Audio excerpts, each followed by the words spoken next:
So we've been hit pretty hard with the coronavirus because, as you can imagine, the majority of places that we deliver to are offices. Yeah, of course. Yeah, we deliver to a lot of offices. So I think we're down to about 35% capacity. Yeah. We're also doing other things like we part of a thing called Moving Feast, which is a bunch of social enterprises have merged together where they're growing the vegetables. We're delivering the vegetables to soup kitchens and restaurants. They're making up meals, and then we're delivering those meals, Fruit to Work, delivering those meals to vulnerable Australians. Yeah, we're also picking up large bulks of food from Food Bank, taking them to the Whittlesea Collective. They're making up food parcels, and Fruit to Work are delivering them to people's homes. Yeah, awesome.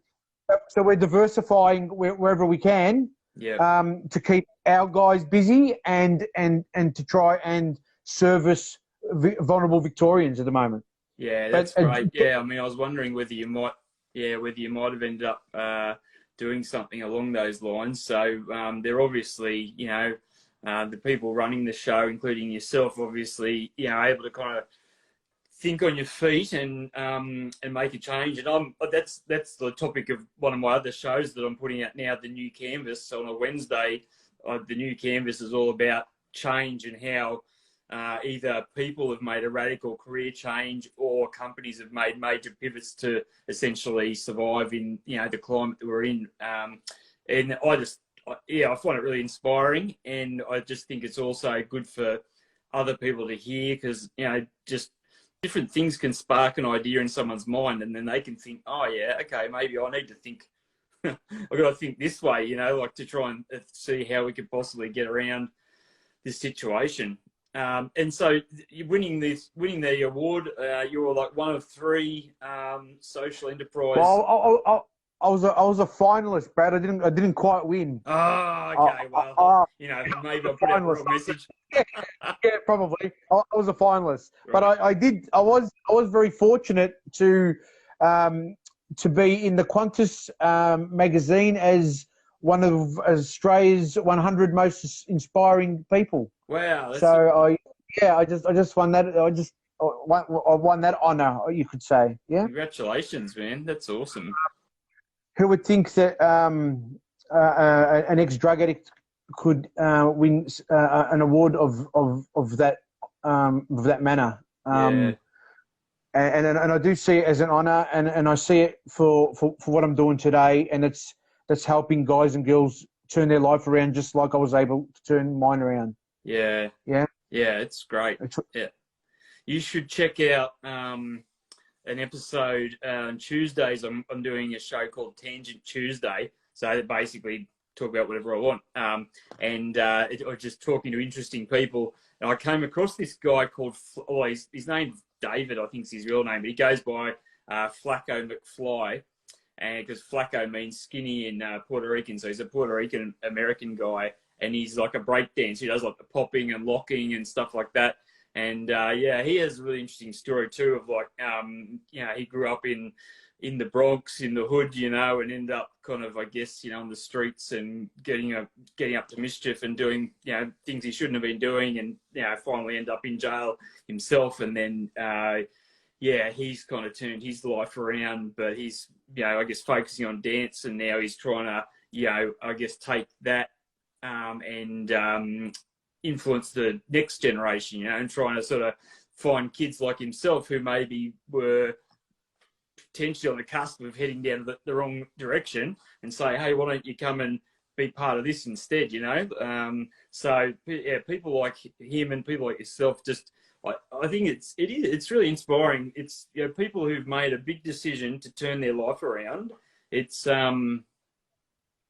massive. I've got full respect, and I think you deserve. I think you deserve the honour that you've got. Well, mate, we've got 15 minutes or so left, and I just wanted to see some of the people in the chat. Seeds, how you going, Ivana? And has anybody got any questions that they would like to put forward? So we'll just put that out there. They can see if they've got anything they want to talk to while they're having a little bit of a think. My question is, where was the farm that you grew up on? Out between Melton and Werribee, just in Melbourne's western suburbs, really. Okay. It was only a small hobby farm, Yeah. but you know, I was kept away from all the trouble growing Yes. up on the farm. It was a great upbringing. I had great parents. I was a very lucky boy. Yeah. You know. Yeah.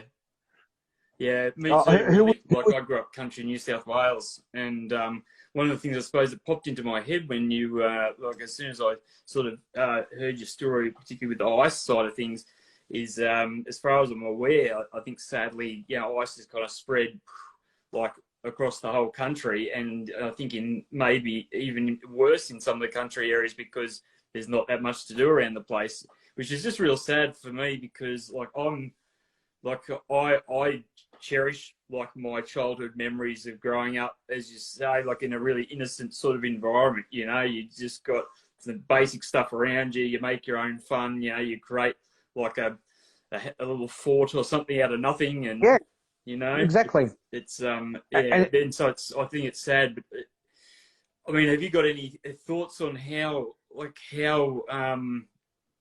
this ice epidemic can be countered? Like, do you think there's any hope of stopping it, or do you think it's just here to stay?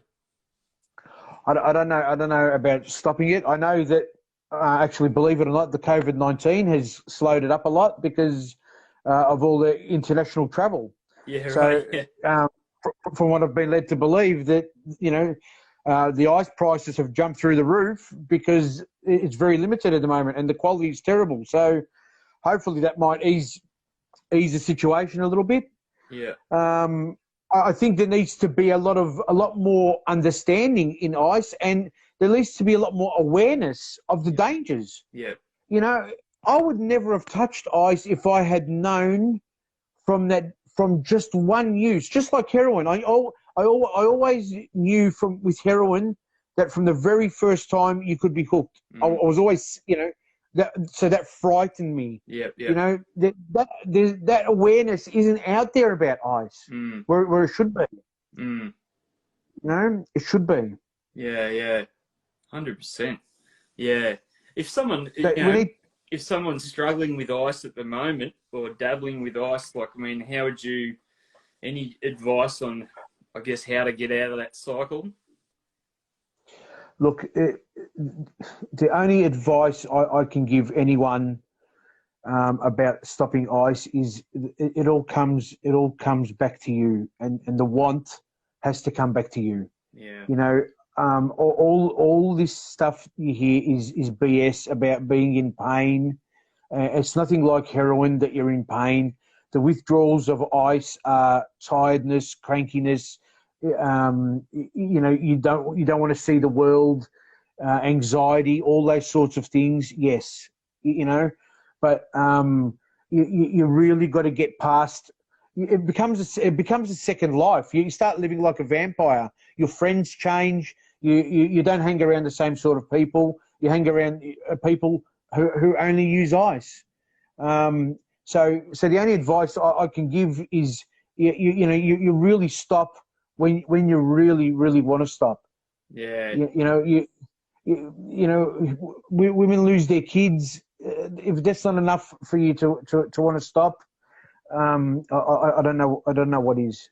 Yeah, that's right. Terry in the chat here was just saying that he was addicted to ice for many years, and yeah, he's been 13 years clean and sober or something like wow. that. So, yeah, that's great, Terry. Wow. Yeah, it is. Congratulations. Yeah, I think there's got to be some sort of moment, I suppose, where people just have, I guess, that wake-up call or the hard chat with themselves to kind of say, like, what am I doing here? Like, I know better, you know, like, and just have to, I know with Flacco, he you know, he knew, well, one, he got into NA, Narcotics Anonymous, and essentially got some good people around him and some mentors and other things like that, and accountability and all the other things that go with it. But I think he also had some good advice just to change his scene and made some hard choices to remove certain people from his life. And, you know, on the positive side of all that. You know, the same way that a bad crowd can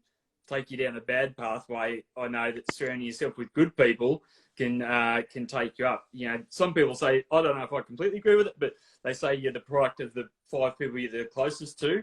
I believe it 100%, and that was the beauty about starting work. You know, that was the beauty about starting work, meeting new people who were all going down the same road I was. Yeah. Yeah, it was sick of that life.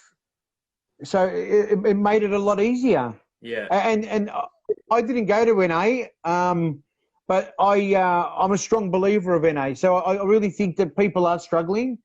You know, the NA are a great support. Take it up by all means. Yeah. And I think and so Fruit to Work, are they only in Melbourne or are they around the country? No, they're only in Melbourne at this stage. In Melbourne, okay. And how long has it been running for? About 3.5 years now. Okay, yeah. So we started. Have they got plans for expanding further, or what's the idea there? Yeah, so we this year we plan to expand to regional Victoria. Yep. And then we'll look at interstate. Okay. So we'll you know, even if we either franchise the model or we it's very hard to pick up what you're good at and move it elsewhere. So it's in the pipeline. Yeah, particularly I suppose, like, you know, if the, you know, I imagine, and I'm just picking up from talking to you, and that I imagine that there's a lot of heart and soul, you know, that probably is a core part of the organisation, and so then sometimes, how do you sort of transplant that? Exactly. Elsewhere? Unless we want to spend a lot of time on a plane.